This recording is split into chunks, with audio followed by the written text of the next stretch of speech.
양규 신드롬까지 만들어내면서 인기 절정을 달리고 있던 고려거란 전쟁이 17화와 18화에서 현종이 갑자기 말을 타고 폭주를 하는 모습이 방영되게 되면서 원작자인 길승수 작가가 자신의 블로그에 한국 역사상 가장 명군이라고 불릴 수 있는 황제 현종을 바보로 만들고 있다면서 인기리에 방영되고 있던 드라마 고려거란 전쟁에 상당한 비판을 가하기 시작했고, 많은 시청자들도 이에 동조했었는데요. 심지어 지난 26일 서울 여의도 KBS 건물 앞에서는 고려거란 전쟁 시청자들이 트럭 시위를 했는데, 트럭에는 역사 왜곡 막장 전개 이게 대하사극 맞냐? 원작 핑계로 여론 호도 말아달라. 함량미달 각본이 망친 대하사극 논점은 원작 아닌 역사 왜곡이라면서 매우 자극적인 문구가 붙어있기도 했었어요. 이후에는 한 시청자가 청원 게시판에 고려거란 전쟁의 완성도를 위한 청원이라며 드라마 전개를 원작 스토리로 가기 원한다면서 뜻밖의 청원 하나를 올렸는데, 각각의 청원이 답변 달성 요건인 무려 1000명 이상이 동의를 하게 되면서 제작진은 갑자기 입장 발표를 하게 되었는데요. 고려거란 전쟁 22화가 방영된 이후에 제작진은 역사 왜곡과 관련된 시청자들의 입장을 충분히 고려해 드라마의 완성도를 높이는 새로운 기회를 만들어 보겠다고 이야기하면서 구정 연휴 기간인 2월 10일과 11일에 방송을 쉬겠다고 발표하였습니다.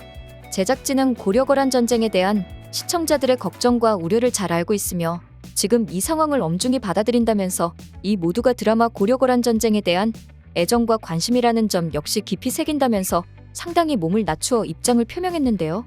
한 청원의 참여자는 명작 드라마가 17화 이후부터 졸작이 되어버렸다면서 특히 현종의 영혼의 배필처럼 보였던 원정왕후가 갑자기 표독스러운 모습을 보이면서 원성을 상대로 궁중암투를 벌여나가는 내용 또한 시청자들은 고려거란 전쟁과 어울리지 않다면서 1월 바엔 고려거란 전쟁으로 제목을 바꾸라고 야유를 보내기도 했었기 때문에 이 모든 상황을 지켜보고 있었던 제작진은 이제 남은 회차들을 통해서는 외적 거란의 침입을 용기 있게 물리쳐 나가면서 동북아시아 평화의 시대를 구현하였던 현종과 강감찬 장군의 호국 정신을 완성도 있게 그려나가겠다고 말하면서 시청자들께서 앞으로도 드라마에 대해 많은 성원과 사랑해 주시기를 부탁드린다고 했습니다.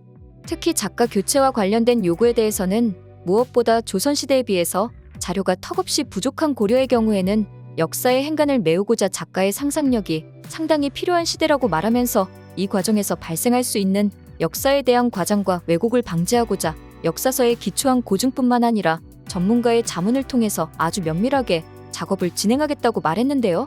지난 2차 침공 이후 역사적 사실과 거리가 있는 현종의 낙마, 궁중암투, 호족과 왕실의 극한 대립, 호족 비밀 결사대 구성, 강감찬과 현종 대립 등의 내용을 주내용으로 다루게 되면서 비판이 일자 게시판에 글을 올린 한 작성자는 고려거란 전쟁 이정우 작가가 아닌 전반부를 집필한 다른 작가가 있다고 추정된다며 한 사람에게 대본 집필을 모두 맡기라 말하자 제작진은 고려거란 전쟁의 모든 대본은 이정우 작가가 1화부터 지금까지 전부 다 직접 단독으로 작성한 것이라 말하면서 다른 작가는 존재하지 않음을 분명히 했어요.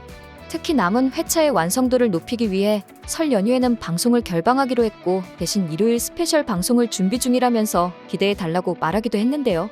또한 고려거란 전쟁의 원작 소설로 알려져 있는 길승수 작가의 책 내용과 다른 점에 관해서는 원작 소설을 검토했었지만 고려거란 전쟁 드라마 방향성과 맞지 않아서 그때부터 고려사를 기반으로 처음부터 이야기를 다시 설계하기 시작했다면서 원작 소설은 참고 자료 중에 하나였음을 분명하게 밝히기도 했었는데요. 뿐만 아니라 원작 소설 작가인 길승수 작가가 본인에게 자문 없이 제작하고 있다고 주장을 하고 있는 것에 관련해선 당혹스럽다며 드라마는 본인의 창작물임을 분명히 했습니다. 이렇게 많은 논란이 있음에도 불구하고 순간 최고 시청률 10.5%까지 치솟으면서 인기를 이어가고 있는 고려거란 전쟁은 전체 시청률은 9.6%로 소폭 하락하였지만 그래도 이번에 현종이 강동 육주 대신 흥화진을 내어달라는 거란의 요청을 단호하게 거절하는 긴장감 넘치는 모습을 보이며 향후 스펙터클한 전개가 이어질 것을 예고했는데요. 거란 사신과 고려 신하들이 모두 모인 자리에서 고려라는 나라가 존재하는 한 흥화진은 절대 거란의 땅이 되지 않을 거요. 흥화진을 갖고 싶으면 이 고려를 굴복시키시오 라고 말하는 장면은 정말 멋있었고, 또한 고뇌에 쌓인 현종에게 강감찬이 흥화진을 내어준다고 하여 거란이 앞으로 이 고려를 침략하지 않는다는 보장은 없다며 평화는 언제나 스스로의 힘으로만 얻을 수 있는 것이라고 말한 부분은 시청자들에게 많은 생각을 하게 만들었죠. 이처럼 명대사와 인상 깊은 장면을 만들어내는 고려거란 전쟁이 결방을 결정한 만큼 더 깊이 있는 작품으로 만나게 되길 바랍니다. 오늘은 고려거란 전쟁에 관한 최근 논란과 결방 소식에 관해 정리해보았습니다. 오늘 영상 재밌으셨다면 구독과 좋아요 부탁드려요.